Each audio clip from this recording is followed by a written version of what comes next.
Halo adik-adik semua, selamat datang di cerita kita kali ini. Hari ini kita bakal kenalan sama seorang superhero beneran. Tapi pahlawan yang satu ini nggak pakai jubah terbang atau topeng loh. Beliau adalah pahlawan karena iman dan keberanian yang luar biasa. Namanya adalah Nabi Ibrahim. Beliau ini seorang nabi yang sangat taat, super berani, dan pastinya punya hati yang sangat baik. Walaupun harus menghadapi banyak banget kesulitan dan orang-orang yang marah sama beliau, Nabi Ibrahim tetap percaya sepenuhnya kepada Allah. Gimana? Udah siap dengerin kisah serunya?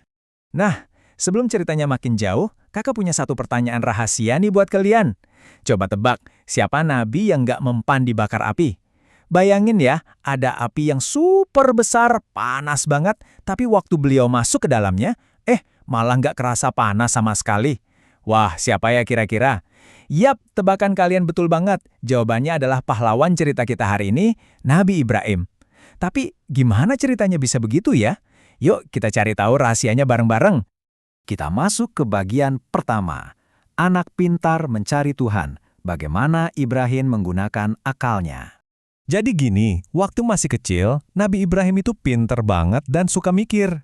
Di tempat tinggalnya, orang-orang pada ngelakuin hal yang aneh banget. Bayangin aja, ayah Nabi Ibrahim itu kerjanya bikin patung. Terus, orang-orang di sana malah menyembah dan berdoa minta tolong sama patung-patung batu dan kayu itu. Nabi Ibrahim yang cerdas jelas keheranan dong. Beliau mikir gini, loh, patung kan cuma benda mati buatan manusia. Masa disembah sih? Patung kan nggak bisa makan, nggak bisa ngomong, apalagi nolongin kita. Dari situ, Nabi Ibrahim yakin kalau patung itu bukan Tuhan. Makanya, beliau mulai mencari tahu, siapa sih sebenarnya Tuhan pencipta dunia ini? Suatu malam, Nabi Ibrahim menatap langit. Wah, ada bintang-bintang cantik dan bulan yang terang. Awalnya, beliau sempat mikir, apa ini ya Tuhanku? Tapi tunggu dulu, pas pagi datang, bintang dan bulan itu hilang. Terus beliau ngelihat matahari yang ukurannya jauh lebih besar dan terang benderang. Pas malam tiba, mataharinya malah tenggelam dan bumi jadi gelap lagi. Benda-benda itu ternyata bisa hilang dan tenggelam.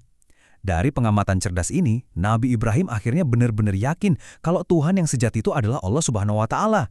Allah lah yang menciptakan matahari, bulan, bintang, dan seluruh alam semesta. Dan Allah gak akan pernah hilang. Nah, sekarang masuk ke bagian 2, berani menghancurkan berhala. Membuktikan kalau patung itu gak punya kekuatan apa-apa. Karena udah tahu kebenaran yang sesungguhnya, Nabi Ibrahim selalu ngajak orang-orang buat cuma menyembah Allah. Tapi sayangnya, banyak yang nggak mau dengerin. Terus, Nabi Ibrahim nyiapin sebuah rencana super cerdik. Pertama-tama, beliau sabar nungguin sampai suasana benar-benar sepi dan semua orang pergi dari tempat ibadah patung-patung itu. Kalau udah aman, wah, dengan berani, Nabi Ibrahim menghancurkan patung-patung kecil yang ada di sana. Brak, brak, semuanya hancur berkeping-keping. Tapi uniknya, beliau sengaja ninggalin satu patung yang paling besar dan ngalungin kapaknya di leher patung itu. Kira-kira buat apa ya? Tunggu, ini bagian paling serunya. Karena nanti beliau bakal nyuruh orang-orang yang lagi marah buat nanya sendiri ke patung besar itu.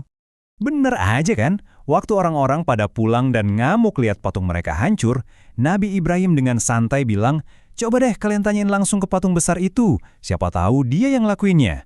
Mendengar itu, orang-orang langsung terdiam. Mereka jadi sadar sendiri kalau patung besar itu mana bisa ngomong, apalagi bergerak buat nolongin teman-teman patungnya yang udah hancur. Lewat kejadian keren ini, Nabi Ibrahim ngasih pelajaran yang ngena banget. Beliau ngebuktiin kalau berhala itu ya cuma benda mati biasa. Cuma Allah SWT satu-satunya yang punya kekuatan sejati. Kita lanjut ke bagian 3. Selamat dari api besar, menghadapi Raja Namrud yang pemarah.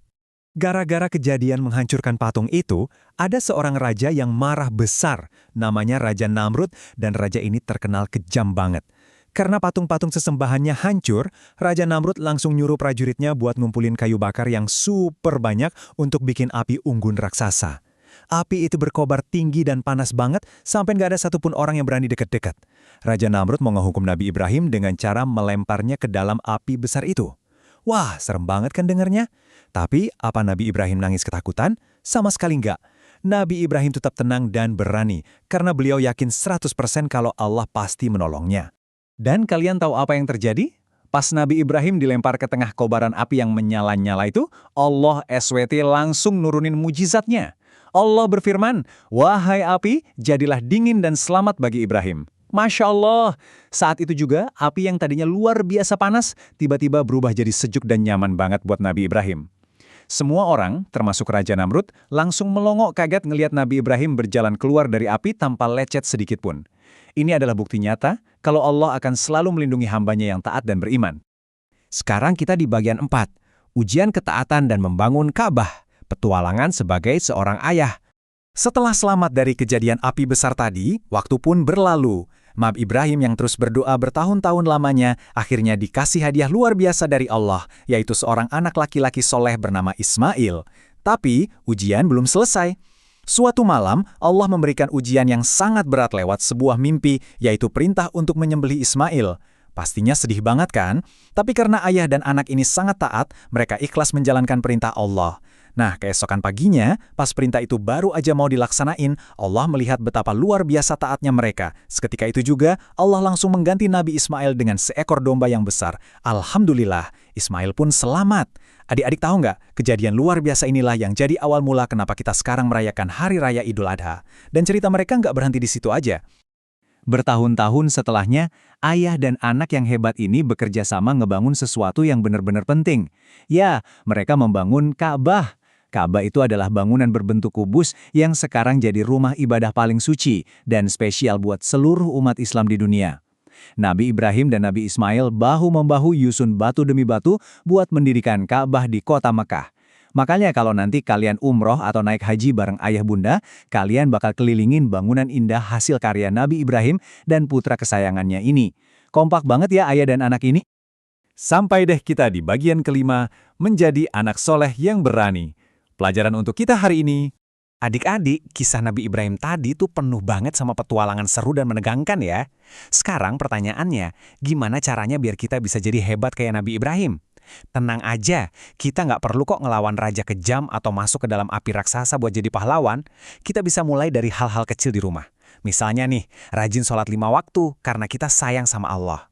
Terus, selalu ngomong jujur dan nggak bohong. Kita juga harus nurut dan dengerin nasihat ayah bunda. Kalau lagi ada PR yang susah atau lagi sedih, kita belajar buat sabar. Dan yang paling penting, kita harus berani berbuat benar di mana aja. Gampang kan? Wah, nggak kerasa kita udah sampai di akhir cerita seru hari ini. Kakak punya satu pertanyaan terakhir buat kalian semua. Siapa di sini yang siap jadi anak yang berani dan taat kayak Nabi Ibrahim?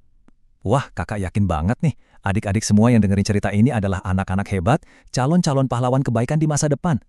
Tetap semangat ya beribadahnya, jadilah anak yang jujur, dan selalu percaya sama Allah kapanpun dan dimanapun. Makasih banyak ya udah seru-seruan bareng kakak hari ini.